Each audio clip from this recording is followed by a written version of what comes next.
पूज्य स्वामी रामसुख दास जी कहते हैं, हम कल्याण, मुक्ति, तत्व ज्ञान, जीवन मुक्ति आदि जो भी चाहते हैं वह स्वतः प्राप्त है, उसे बनाना नहीं है। वह तत्व नित्य निरंतर ज्यों का त्यों है। केवल संसार की आसक्ति के कारण उसका अनुभव नहीं हो रहा है। उसको हमने दूर, क्रिया साध्य और समय साध्य मान लिया है। यह मान्यता बाधक हो रही है। शरीर प्रतिक्षण बदल रहा है, यह आपका प्रत्यक्ष अनुभव है। जो बदलने वाले को जानता है वह न बदलने वाला होता है। उस है में ही रहना चुप साधन है। सत्संग की ये बातें किसी जन्म में नहीं मिली। यदि मिलती तो यह दशा क्यों होती। करोड़ों रुपए देने पर भी ये बातें नहीं मिलती। सब जगह परमात्मा ही है। यह भगवत भाव विश्वास से ही होगा। ऐसा कोई मनुष्य नहीं है जो विश्वास न करता हो, पर परहेज भगवान के विश्वास से है।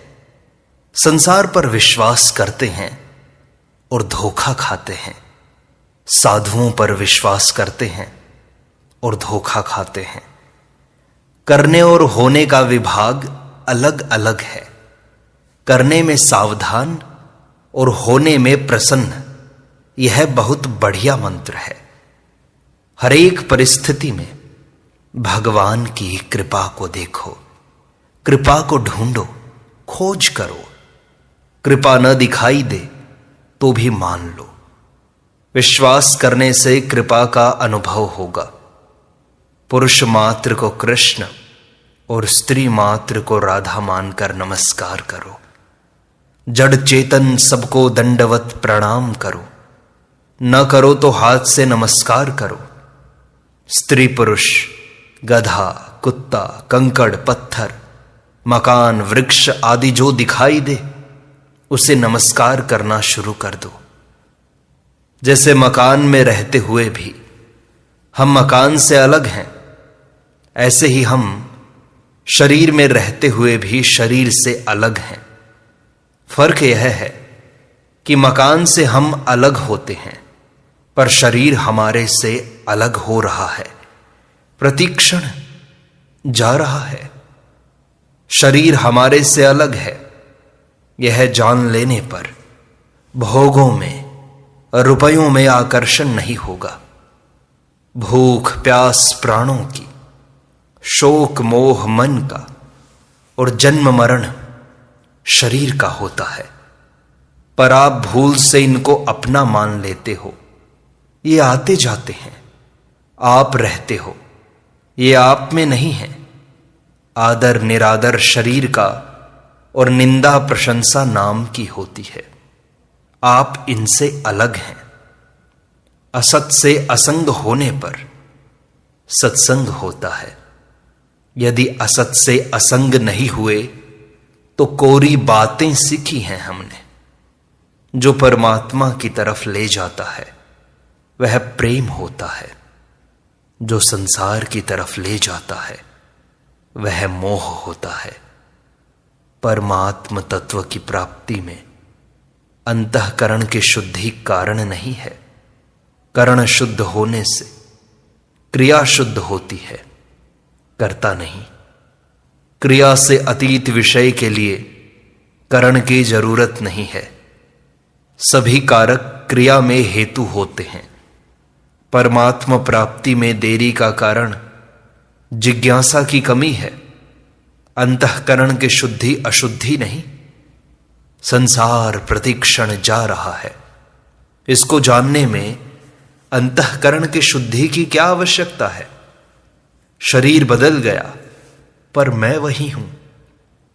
यह विवेक है, क्रिया नहीं। विवेक सबको प्राप्त है। मूर्ख और गधा दोनों सुखी रहते हैं, क्योंकि उनको पता ही नहीं कि क्या होगा क्या नहीं होगा। हमारे मन के प्रतिकूल जो परिस्थिति आती है उसमें भगवान की कृपा रहती है। भगवान का विधान हमारे लिए मंगलमय होता है। चाहे हम समझें या न समझें, मां की प्रत्येक चेष्टा बालक के हित के लिए ही होती है। भगवान के शरणागत को अपने मन के अनुकूल की इच्छा करनी ही नहीं चाहिए। भगवान के शरण हो गए तो वे जो चाहे सो करें, उनसे हमारा बुरा नहीं हो सकता, संसार से भी हमारा बुरा नहीं हो सकता। भगवान और संसार दोनों को खुली छूट दे दो। गीता में आया है, नहीं कल्याण कृत कश्चित दुर्गतिम तात गच्छति। हे प्यारे, कल्याणकारी काम करने वाला कोई भी मनुष्य दुर्गति को नहीं जाता। भक्त सुख भोग के लिए भगवान के शरण नहीं होता। यदि सुख चाहता है तो वह शरीर के शरण है, भगवान के नहीं। प्रारब्ध के भोग से प्रारब्ध नष्ट होता है और हमारा ऋण उतरता है। यदि प्रतिकूलता, बुखार, निंदा, अपमान आदि में आनंद आए, तब समझना चाहिए कि हम भगवान के शरण हुए हैं। अनुकूल परिस्थिति में तो खतरा है, पर प्रतिकूल परिस्थिति में कोई खतरा है ही नहीं। मां लड्डू तो सब बच्चों को देती है, पर थप्पड़ अपने बच्चे को ही लगाती है। अपनेपन में जितना सुख है, मार में उतना दुख नहीं है। वैद्य उसी को जुलाब देता है जो रोगी हो। वह चाहे जुलाब दे चाहे हलवा दे, दोनों में उसकी दृष्टि हित की ही है। ऐसे ही भगवान सदा मंगल ही करते हैं, पर पात्र के अनुसार मंगल करने का तरीका अलग अलग होता है। सुख चाहने वाले के लिए संसार दुखालय है और सेवा करने वाले के लिए भगवत स्वरूप है। संसार प्रतिक्षण जा रहा है, गति निरंतर नहीं रहती, पर स्थिति निरंतर रह सकती है। संसार का परिवर्तन किसी स्थायी तत्व के अधीन है। स्थायी तत्व परिवर्तन के अधीन नहीं है। गति अनित्य है, स्थिति नित्य है। संसार का संयोग अनित्य है, वियोग नित्य है। अंतिम साधन है गति रहित होना, अर्थात कुछ नहीं करना। संपूर्ण परिवर्तन काल के अधीन है। तत्वज्ञान होने पर मौत की भी मौत हो जाती है। जो करने न करने, गति, स्थिति आदि सबको प्रकाशित करता है, वह तत्व स्वतः सिद्ध है। उसमें स्थिति ही मुक्ति है। वह सबका प्रकाशक है, पर उसका प्रकाशक कोई नहीं है। सा काष्ठा सा परागति ही। वह सबका आश्रय, सबका आधार, सबका अधिष्ठान और सबका प्रकाशक है। प्रत्येक विचार में पक्का रहने का स्वभाव बनाना चाहिए। छोटी छोटी बात में पक्का रहने का स्वभाव बनाए तो यही स्वभाव पारमार्थिक उन्नति में भी काम आएगा। भगवान राम के लिए आया है कि वे 2 बार नहीं बोलते, अर्थात 2 तरह की बात नहीं करते। रामो द्विर्नाभिभाषते। पुरानी रीति मिटाना कलयुग का खास लक्षण है। अपने रीति रिवाज बदलोगे तो वे बदलते बदलते मिट जाएंगे, अर्थात उनको बदलना, उनको मिटाना है। जो अपनी बात पर पक्का रहता है उसकी स्वाभाविक बहुत उन्नति होती है। व्यवसायात्मिका बुद्धि एकेह कुरु नंदन सम्यग व्यवसितो हि सः। जब से मनुष्य ने मिली हुई स्वतंत्रता का दुरुपयोग किया, तभी से जन्म मरण प्रारंभ हुआ। मनुष्य बुरा होकर ही बुराई करता है और बुराई करने से बुरा होना दृढ़ होता है। संयोग अनित्य है, वियोग नित्य है। आपका हमारा पहले वियोग था, अंत में भी वियोग ही होगा। परमात्मा का योग नित्य है क्योंकि वे सदा रहते हैं। परमात्मा का वियोग संभव ही नहीं है। परमात्मा तो नित्य प्राप्त है और संसार नित्य निवृत्त है। संसार के वियोग को वर्तमान में ही स्वीकार कर लें। संसार का नित्य वियोग अनुभव में आता है। परमात्मा के नित्य योग की बात संत और शास्त्र कहते हैं। संसार की सेवा करो और परमात्मा से मित्रता करो। परमात्मा से प्रार्थना करो कि हे नाथ, आप हमें अच्छे लगो, प्यारे लगो। जिसका वियोग हो रहा है उसका संयोग चाहते हैं। यही संसार का आकर्षण है। जैसे बालक मां की गोद में जाता है, ऐसे ही हमें भगवान के शरण होना है। यह शरणागति अत्यंत सुगम है। मां की गोद में जाने में क्या कठिनता। मुख्य बात है मालिक का स्वीकार करना। भगवान ने तो हमें अपने शरण में स्वीकार कर रखा है।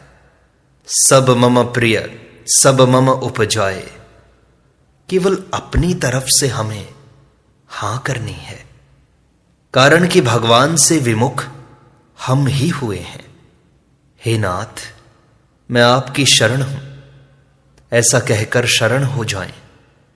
शरण होने में जाति, वर्ण, आश्रम, गोत्र आदि नहीं देखा जाता। भक्त अच्युत गोत्र हो जाता है। भगवान के साथ जीव मात्र का नित्य संबंध है। जिसको प्राप्त करना है उसमें हमारी स्वतः स्थिति है। शरीर संसार का त्याग स्वाभाविक हो रहा है। परमात्म तत्व नित्य निरंतर प्राप्त है। वह कभी अप्राप्त नहीं हो सकता। केवल उसकी अप्राप्ति का वहम मिटाना है। वहम मिटाने में ही देरी लगती है बस। नित्य प्राप्त को अप्राप्त और अप्राप्त को प्राप्त मान लिया, यह वहम है। जो शिष्य का उद्धार कर दे वही गुरु होता है। धन लेने वाले गुरु तो बहुत हैं, पर हृदय का ताप हरने वाले गुरु दुर्लभ हैं। हमने देखा है कि गुरु बनाने वाले और गुरु नहीं बनाने वाले दोनों का व्यवहार एक जैसा है। उनके मन के विकार एक जैसे हैं, कोई फर्क नहीं। आजकल गुरु का संबंध पारिवारिक संबंध जैसा ही है। गुरु शिष्य का संबंध अंध बधिर के संबंध जैसा है। गुरु शिष्य बधिर अंध का लेखा, एक न सुनहि एक नहीं देखा। अच्छे महापुरुष किसी को शिष्य नहीं बनाते। अगर बनाते हैं तो उसका उद्धार करना पड़ता है, क्योंकि उसको अपने यहां रोक लिया, नहीं तो वह कहीं और शिष्य बनता। अतः जो शिष्य का उद्धार कर सके उसी को शिष्य बनाना चाहिए, अन्यथा नहीं बनाना चाहिए। जैसे बिना बेटे के बाप हो ही नहीं सकता, ऐसे ही उद्धार किए बिना गुरु हो ही नहीं सकता। पानी पीजे छानियो, गुरु कीजे जानियो। पानी छानकर पीना चाहिए और गुरु जानकर बनाना चाहिए। भगवान सबके गुरु हैं।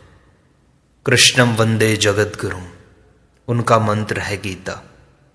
गीता सुनने से अर्जुन का मोह नष्ट हो गया। अर्जुन भगवत कृपा से ही मोह नाश मानते हैं। नष्टो मोह स्मृतिर्लब्धा तवत् प्रसादात मयाच्युता। आप भगवान को गुरु मान लो तो काम हो जाएगा। गुरु तो किसी एक संप्रदाय का होता है, पर भगवान में आपको अपनी योग्यता के अनुसार सब कुछ मिल जाएगा। गुरु तत्व होता है, मनुष्य नहीं होता। इसलिए कहा गया है कि गुरु में मनुष्य बुद्धि और मनुष्य में गुरु बुद्धि करना अपराध है। कल्याण गुरु नहीं करता, अपितु गुरु भक्ति से कल्याण होता है। आप गुरु को नहीं मानोगे तो क्या वह कल्याण कर देगा? कल्याण शिष्य के अधीन है। गुरु तो मुझे बहुत मिलते हैं, पर चेला कोई नहीं मिलता। शिष्य दुर्लभ है पर गुरु नहीं। जिज्ञासु दुर्लभ है, ज्ञान नहीं। भगवत प्राप्ति चाहने वाला दुर्लभ है, भगवान नहीं। जैसे फल पक जाए तो तोता स्वयं उसके पास आता है, ऐसे ही शिष्य योग्य हो तो गुरु स्वतः उसके पास आता है। स्वयं ज्योति जी महाराज कहते थे कि भगवान भूखे को मिलते हैं। जो कहते हैं कि चेला बन जाओ तो ज्ञान देंगे, उनके पास ज्ञान नहीं है। जिसके भीतर चेला बनाने की चाह है वह तो चेला दास है, वह गुरु कैसे बनेगा? गुरु वही होता है जिसमें किंचित पात्र भी कोई चाह नहीं होती। स्वतः एक शांति विद्यमान है, उसमें चुप हो जाएं तो स्वतः उसका अनुभव हो जाएगा। भजन कीर्तन आदि से जो शांति मिलती है वह सांसारिक पदार्थों की नहीं है, अपितु संसार का संबंध छूटने की है। सुख वस्तु के मिलने से नहीं होता, अपितु भीतर से उस वस्तु की इच्छा निकलने से होता है। शांति स्वतः सिद्ध है, किसी के अधीन नहीं है। वास्तव में सुख संसार के संबंध विच्छेद से होता है, पर वहम हो गया कि संसार के संबंध से होता है। यदि सांसारिक वस्तु के मिलने से सुख होता है तो फिर वस्तु के रहते रहते दुख क्यों आ जाता है? त्यागी के चेहरे पर जैसी प्रसन्नता देखी जाती है वैसी धनी के चेहरे पर नहीं दिखाई देती। हम यहां नित्य रहने के लिए नहीं आए हैं, यहां से जाने का कोई निश्चित समय नहीं है, अचानक जाना पड़ेगा। इस विषय में निश्चिंत रहना गलती है। यहां जिस काम के लिए आए हैं वही काम करना है। यहां भोग भोगने के लिए नहीं आए हैं, अपितु भजन करने के लिए आए हैं। जब मनुष्य की दृष्टि भगवान पर हो जाती है, वह भगवान के सम्मुख हो जाता है, भजन में लग जाता है, तब वह साधारण मनुष्य नहीं रहता। सन्मुख होई जीव मोहि जबहि, जन्म कोटि अघनास ही तबहि। हम समय के बल पर जी रहे हैं। समय सीमित है, यह बढ़ता नहीं, केवल खर्च होता है। जीने का समय कितना बाकी है इसका पता नहीं, इसलिए इसको बड़ी सावधानी से खर्च करें। वस्तु सामग्री तो रहेगी, हम पहले मरेंगे। कम पैसे छोड़कर मरें या ज्यादा पैसे छोड़कर मरें, फर्क क्या हुआ? खर्च ना करो तो रुपए और रद्दी कागज में, सोने और पत्थर में क्या फर्क है? पैसा होना बड़ी बात नहीं है, उसका खर्च बड़ी बात है। पैसा तो यहीं रह जाएगा, पर कंजूसी साथ चलेगी। समय देने से रुपए मिलते हैं, पर रुपए देने से समय नहीं मिलता। समय देने से भगवान मिल सकते हैं। भगवान की कृपा तो सब पर सामान्य रूप से है ही, पर जो उनके सम्मुख होता है उस पर विशेष कृपा होती है। जिसके मन में भगवान है वहीं अयोध्या है, वृंदावन है। जहां राम है वहीं अयोध्या है, शेष सब जंगल है। कौशल्या आदि माताएं जंगल में आई हुई गायों के समान है, जो राम रूपी बछड़े से मिलने के लिए दौड़ी, कारण कि राम के न होने से अयोध्या जंगल थी। संत महात्माओं के आने से सभा और तरह की हो जाती है। इसलिए कहा है न सा सभा यत्र न संति वृद्धा, अर्थात वह सभा सभा नहीं है यदि उसमें वृद्ध पुरुष न हो। वृद्ध कई हैं, पर ज्ञान वृद्ध सबसे बड़ा है। भगवान की कृपा सब पर समान है, जैसे सूर्य की किरणें सब पर समान पड़ती है। पर कोई आड़ लगा दे अथवा आतशी शीशा लगा दे तो उस पर नहीं पड़ेंगी। भक्तों का अंतःकरण शीशे की तरह विलक्षण होता है, जो भगवान को खींचकर प्रकट कर देते हैं। भगवान कृपा साध्य है और साधन साध्य दोनों हैं। विचार करें, खेत में काम करने से पैसे खेत से मिलते हैं या मालिक से मिलते हैं? पैसे मिलते हैं काम करने से, और काम करने से मिलते हैं मालिक की आज्ञा का पालन करने से। यदि केवल काम करने से ही पैसे मिलते तो जंगल में जाकर काम करने से मिल जाते। इसलिए भगवान ने कहा है, निमित्त मात्रम भव सव्यसाचिन। हे सव्यसाचिन, अर्थात दोनों हाथों से बाण चलाने वाले अर्जुन, तुम निमित्त मात्र बन जाओ। भगवान काम के अनुसार नहीं देते, उनके सम्मुख हो जाएं, इतना ही हमारा काम है। उनके शरणागत हो जाओ, भगवान की शरण में चले जाओ, तभी उद्धार संभव है। शेष अगले अंक में।